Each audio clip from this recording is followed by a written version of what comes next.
রামনবমী নিয়ে একেবারে শুভেন্দু অধিকারী হুঙ্কার দিয়েছেন এবং হুঙ্কারের সুরে তিনি চ্যালেঞ্জ ছুড়ে দিয়েছেন যে রামনবমীতে এত মিছিল হবে যে গোটা রাজ্যের সিভিক পুলিশ দিয়েও আটকাতে পারবেন না।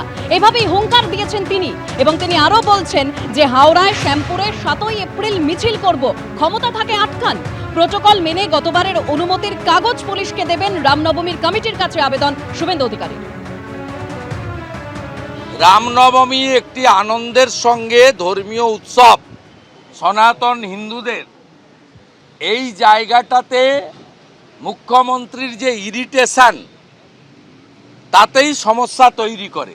উস্কানিটা আসে রাজ্যের শাসক দল, পুলিশ এবং রাজ্যের প্রশাসনিক কর্তৃ মুখ্যমন্ত্রীর দিক থেকে।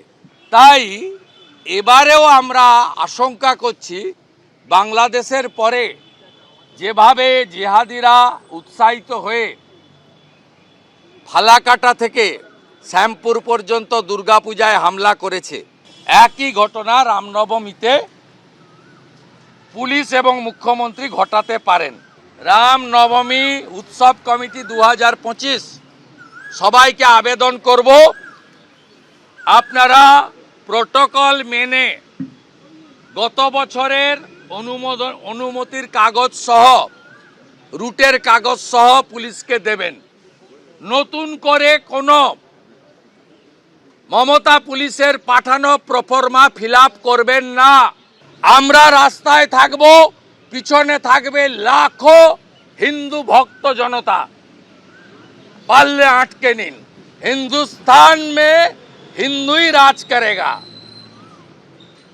और जो हिंदू हित में काम करेगा वही अगला दिन बंगाल में राज करेगा। দীর্ঘদিন ধরে যে সংস্কৃতি বাংলায় চলে আসছে, চলবে। আর রাজনীতি করতে হলে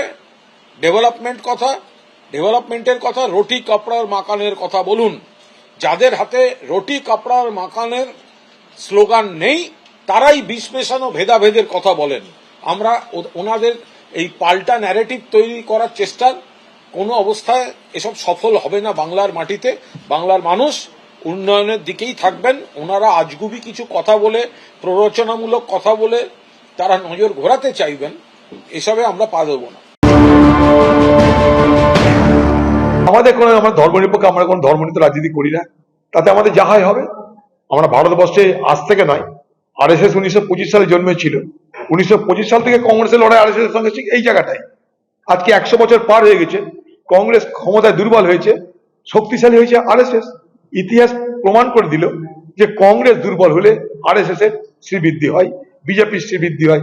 ইতিহাস এই কথা প্রমাণ দিচ্ছে, ইতিহাস তার সাক্ষী।